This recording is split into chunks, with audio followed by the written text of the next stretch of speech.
বউ এত টাকা দিয়ে যদি সাজতে এসে বলে যে আমি কোনো কিছু করব না, আমার কাছে সাজতে ভালো লাগে না, তাহলে কিভাবে হয় বলুন? বউ আমাকে টাকা কিন্তু কম দিচ্ছে না, মোটামুটি প্রায় 10,000-এর কাছাকাছি একদিনের লুকটা নিয়েছে।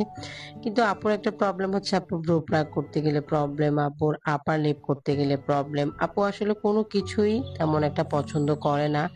আর আপু হচ্ছে একজন ডক্টর। বেসিক্যালি ডক্টর, আসলে আমি যতটুকু বুঝতে পেরেছি, আমি যত ডাক্তারদেরকে সাজিয়েছি, ডাক্তাররা আসলে খুব ন্যাচারাল ভাবে থাকে। এটা অবশ্য আমার কাছে খুবই ভালো লাগে। কারণ ওরা এত বেশি ব্যস্ত থাকে, ওরা পড়ালেখা নিয়ে অনেক বেশি ব্যস্ত থাকে, আর ওদের লাইফটাই খুব ব্যস্ততায় কাটে যে ওরা পার্লারে এসে স্টাইল করবে সেই সুযোগটা তাদের কখনোই হয়ে ওঠে না। সেজন্যই তারা আসলে মেকআপটাকেও তেমন ক্যারি করে না, আর ওদের মেকআপটা তেমন পছন্দও না, যতটুকু বুঝতে পেরেছি এই আপুটাকে। আপু ঢাকায় থাকে। আপু ঢাকা থেকে এই কিছুদিন আগে আমার কাছে বুকিং করেছে আমার লাকসাম ব্রাঞ্চে। আপু সেজেছে। আপুর মেহেদি এবং ফেসিয়াল কোনো কিছুই করা ছিল না। আপু আমার কাছে খুব সকাল 8টা বাজে এসেছে, এবং তখনই আপুর ফেসিয়ালটা আমি করে দিয়েছি। কারণ ফেসিয়ালটা যদি না করাই তাহলে হয়তো আপুর বেজ মেকআপটা তেমন একটা ভালো হবে না। আমার ভাগ্য ভালো যে আমি ফেসিয়ালটা করিয়েছি, সেজন্য আপুর বেজ মেকআপটা মোটামুটি খুব ভালো ফিনিশিং হয়েছে।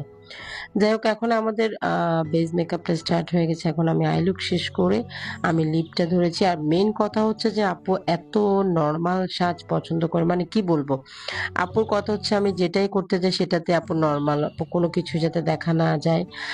আর উনি মেকআপটা একেবারেই নিজে ক্যারি করে না, কখনোই উনি মেকআপ করেনি, সেটা বুঝতে পেরেছি। আপু অনেক আহ শান্ত স্বভাবের একটি মেয়ে, কথা একেবারে কম বলে।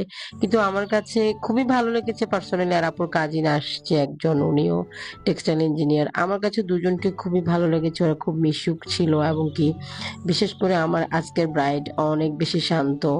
আর যাই হোক, এখন আপুর ফেস লুকটা আমি শেষ করেছি, কারণ যেহেতু আপু খুব নর্মাল লুক চাচ্ছে, আমি ইউনিকের মধ্যে খুব নর্মাল করে যেভাবে আপুর পছন্দ হয়েছে আমি ঠিক আপুর চয়েস মতো করে দিয়েছি, যদিও কিছুটা আমারও পছন্দের ছিল। কারণ আপু এতটাই নর্মাল চাচ্ছে যে আসলে যেটা ব্রাইড কে খুব সিম্পল দেখাবে, সেজন্য আমি চেয়েছি আমার মতো করে একটু গর্জিয়াস করার জন্য। যাই হোক, আপুর মেহেদি পরিয়ে দিয়েছে আমাদের শান্তামণি। আর শান্তামণি মেহেদি যখন পড়াচ্ছে তখন আপু বলেছে যে খুব নর্মাল, মানে আপু মেহেদি যখন পড়বে তখন আপুর কথা হচ্ছে যে আমাকে খুব নর্মাল লাগতে হবে। এই গোলাপগুলো কিন্তু আপু আনেনি। আপুকে আমি রিকোয়েস্ট করেছি যে আপু আপনি যদি সাইডে একটু গোলাপ পরেন, আপনার কাছে রিকোয়েস্ট থাকবে এটা যে আপনাকে অনেক ভালো লাগবে আমি বলছি। তখন আপু রিকোয়েস্ট করাতে আপু এই গোলাপগুলো এনেছি। না হয় আপু এই গোলাপটাও পড়তো না। আপুর চুল অনেক ছোট, যেটা হচ্ছে আমি কোনো কিছুই করতে পারছি না। অনেকে হয়তো ভাববেন সাইডে কার্ল এত কম কেন। আসলে আপু মানে